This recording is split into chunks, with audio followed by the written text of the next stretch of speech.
Bismillahirrahmanirrahim. Assalamualaikum warahmatullahi wabarakatuh. Di sini kami dari kelompok 5 akan mempresentasikan kurikulum Merdeka Belajar, mata kuliah kurikulum matematika SMP. Kelompok kami beranggotakan 4 orang, yaitu yang pertama Rasya Asri dengan NIM 195100008. Yang kedua, Sophia Hanipa dengan NIM 195100126. Yang ketiga, Aisonia dengan NIM 195100025. Dan yang keempat, Fitriani dengan NIM 105100014. Konsep kurikulum Merdeka Belajar. Merdeka Belajar adalah program kebijakan baru Kementerian Pendidikan dan Kebudayaan Republik Indonesia, yaitu Bapak Menteri Nadiem Makarim. Beliau mengatakan bahwasannya kemerdekaan berpikir haruslah didahului oleh para guru sebelum mereka mengajarkan pada siswa-siswinya. Pak Nadiem juga mengatakan, dalam kompetensi guru di level apapun, tanpa ada proses penerjemahan dari kompetensi dasar dan kurikulum yang ada, maka tidak akan pernah ada pembelajaran yang terjadi. Adapun konsep-konsepnya, yang pertama, asesmen kompetensi minimum. Fokusnya bukanlah sebanyak apa siswa mampu mendapatkan nilai melalui penugasan dari guru, tetapi bagaimana siswa mampu berpikir secara kritis menggunakan kemampuan kognitifnya. Yang kedua, survei karakter. Pada konsep survei karakter, pemerintah akan menilai menyeluruh terkait kualitas pendidikan di sekolah, bukan hanya tentang hasil belajar, tetapi juga ekosistem dan infrastruktur pendidikan yang tersedia. Yang ketiga, perluasan penilaian hasil belajar. Adanya perluasan penilaian hasil belajar siswa yang tadinya hanya dari nilai ujian nasional menjadi penugasan dan portofolio. Kedepannya, siswa akan diberikan ruang untuk bisa mengembangkan diri mereka sesuai minat dan bakat. Yang keempat, pemerataan kualitas pendidikan hingga 3T. Pemerintah membuat kebijakan afirmasi dan pemberian kuota khusus bagi siswa yang tinggal di daerah 3T. Industri 4.0 adalah momen penting dalam pemerataan kualitas pendidikan di Indonesia, sebab pada tahun 2030 nanti akan menjadi puncak dari bonus demografi Indonesia dengan 64% penduduk adalah angkatan kerja. Kesiapan sumber daya manusia Indonesia akan sangat menentukan keberhasilan kita dalam menghadapi persaingan di industri 4.0, khususnya di daerah 3T yang masih memiliki tingkat kelahiran yang sangat tinggi. Penerapan kurikulum Merdeka Belajar di SMP. Yang pertama, UN diganti dengan asesmen kompetensi minimum dan survei karakter. Yang kedua, USBN akan diserahkan kepada satuan sekolah masing-masing. Yang ketiga, penyederhanaan RPP menjadi 1 halaman. Yang keempat, PPDB sistem zonasi diperluas. Peserta didik melalui jalur afirmasi dan prestasi diberikan banyak kesempatan. Dan Pemda diberikan wewenang secara teknis untuk menentukan daerah zonasi. Perbedaan kurikulum Merdeka Belajar di sekolah dan di perguruan tinggi. Yang pertama, di sekolah, UN diganti dengan asesmen kompetensi minimum dan survei karakter. Lalu, USBN akan diserahkan kepada satuan sekolah masing-masing. Yang ketiga, penyederhanaan RPP menjadi 1 halaman. Dan yang terakhir, PPDB sistem zonasi diperluas, peserta didik melalui jalur afirmasi dan prestasi diberikan banyak kesempatan. Dan Pemda diberikan wewenang secara teknis untuk menentukan daerah zonasi. Yang kedua, perguruan tinggi. Adanya program belajar kampus merdeka adalah program pembelajaran yang memfasilitasi mahasiswa untuk memperkuat kompetensi dengan memberikan kesempatan menempuh pembelajaran di luar program studi pada perguruan tinggi yang sama, atau menempuh pembelajaran pada program studi yang sama di perguruan tinggi yang berbeda. Perguruan tinggi wajib memberikan hak bagi siswa untuk secara sukarela, bisa diambil atau tidak, dapat mengambil SKS di luar perguruan tinggi sebanyak 2 semester atau 40 SKS. Sedangkan kegiatan mahasiswa yang dapat dilaksanakan di luar kampus ada 8 macam, yaitu magang, KKN tematik, mengajar di sekolah, pertukaran pelajar, penelitian atau riset, kegiatan wirausaha, studi atau proyek independen, dan yang terakhir adalah proyek kemanusiaan. Indikator kinerja utama yang harus dicapai pada kurikulum Merdeka Belajar. Nah, adapun 8 indikator kinerja utama di perguruan tinggi. Yang pertama, lulusan mendapat pekerjaan yang layak dengan upah di atas upah minimum, menjadi wirausaha dan melanjutkan studi. Yang kedua, mahasiswa mendapatkan pengalaman di luar kampus melalui magang, proyek desa, mengejar riset, berwirausaha, serta pertukaran pelajar. Yang ketiga, dosen berkegiatan di luar kampus dengan mencari pengalaman industri atau berkegiatan di kampus lain. Yang keempat, praktisi mengajar di dalam kampus atau merekrut dosen yang berpengalaman di industri. Yang kelima, hasil kerja dosen, hasil riset dan pengabdian masyarakat dapat digunakan masyarakat dan mendapatkan rekognisi internasional. Yang keenam, program studi bekerja sama dengan mitra kelas dunia, baik itu dalam kurikulum, magang, maupun penyerapan lulusan. Yang ketujuh, kelas yang kolaboratif dan partisipatif mampu evaluasi berbasis proyek atau metode studi kasus. Yang delapan, proses program studi berstandar internasional dengan akreditasi atau sertifikasi tingkat internasional. Analisis dan pemetaan kompetensi dasar dilakukan untuk mengidentifikasi kompetensi dasar yang esensial dan prasyarat. Perbedaan yang paling menonjol adalah pada jumlah kompetensi dasar yang dijabarkan. Analisis kompetensi dasar dalam upaya penyederhanaan kurikulum menghasilkan pengurangan jumlah kompetensi dasar.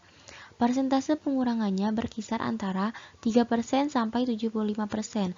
Meski jumlah kompetensi dasar berkurang, jabaran kompetensi dasar pada kurikulum darurat atau dalam kondisi khusus memastikan kompetensi yang harus tercapai tetap bisa terpenuhi.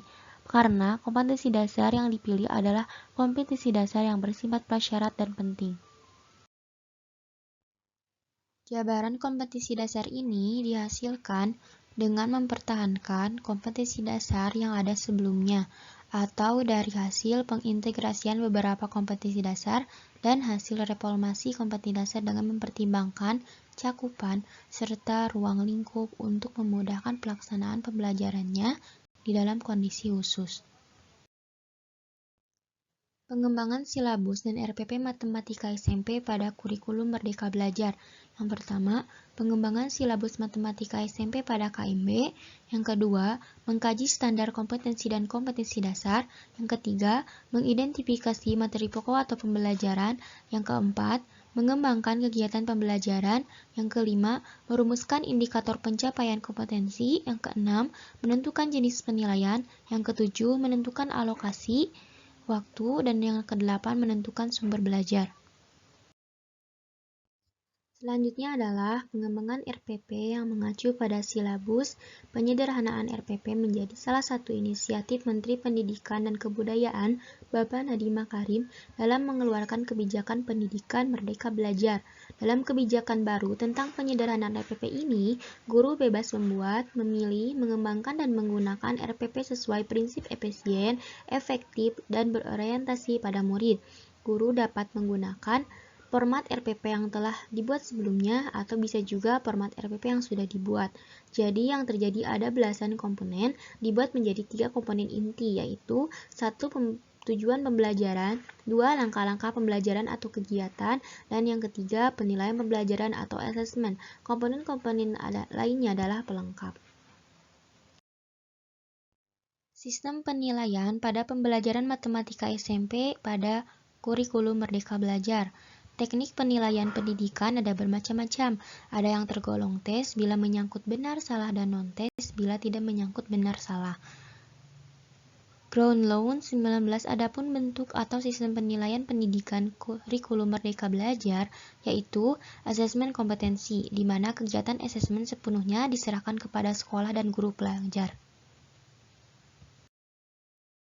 Jenis-jenis standar sistem penilaian secara umum pembelajaran matematika SMP pada kurikulum Merdeka Belajar yaitu yang pertama, tes tertulis. Suatu teknik penilaian yang menuntut jawaban secara tertulis, baik berupa pilihan atau isian. Tes yang jawabannya berupa pilihan meliputi pilihan ganda, benar, salah, dan menjodohkan, sedangkan tes yang jawabannya berupa isian berbentuk isian singkat atau uraian. Yang kedua, observasi atau pengamatan adalah teknik penilaian yang dilakukan dengan menggunakan indera secara langsung. Observasi dilakukan dengan menggunakan pedoman observasi yang berisi sejumlah indikator perilaku yang akan diamati. Yang ketiga, tes praktik atau tes kinerja adalah teknik penilaian yang menuntut peserta didik mendemonstrasikan kemahirannya. Tes praktik dapat berupa tes tertulis keterampilan, tes identifikasi, tes simulasi, dan tes praktik kerja. Yang keempat, penugasan. Suatu teknik penilaian yang menuntut peserta didik melakukan kegiatan tertentu di luar kegiatan pembelajaran di kelas. Penugasan dapat diberikan dalam bentuk individual atau kelompok. Yang kelima, tes lisan. Tes lisan dilaksanakan melalui komunikasi langsung tatap muka antara pendidik dengan seorang atau beberapa penguji. Pernyataan dan jawaban diberikan secara lisan dan spontan. Tes jenis ini memerlukan daftar pertanyaan dan pedoman pensinkronan.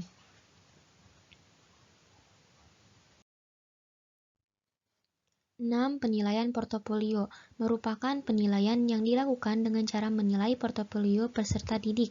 Portofolio adalah kumpulan karya-karya peserta didik dalam bidang tertentu yang diorganisasikan untuk mengetahui minat, perkembangan, prestasi, atau kreativitas peserta didik dalam kurun waktu tertentu. Yang ketujuh, jurnal merupakan catatan pendidik selama proses pembelajaran yang berisi informasi, kekuatan, dan kelemahan peserta didik yang berkaitan dengan kinerja ataupun sikap peserta didik yang dipaparkan secara deskriptif. Yang kedelapan, penilaian diri merupakan teknik penilaian dengan cara meminta peserta didik untuk mengemukakan kelebihan dan kekurangan dirinya berkaitan dengan kompetensi yang menjadi tujuan pembelajaran. Yang kesembilan, penilaian antar teman merupakan teknik penilaian dengan cara meminta peserta didik untuk mengemukakan kelebihan dan kekurangan temannya dalam berbagai hal. Untuk itu, perlu ada pedoman penilaian antar teman yang memuat indikator perilaku yang dinilai. Analisis ulangan harian, pengajaran remedial, dan pengayaan pembelajaran matematika SMP pada kurikulum Merdeka Belajar.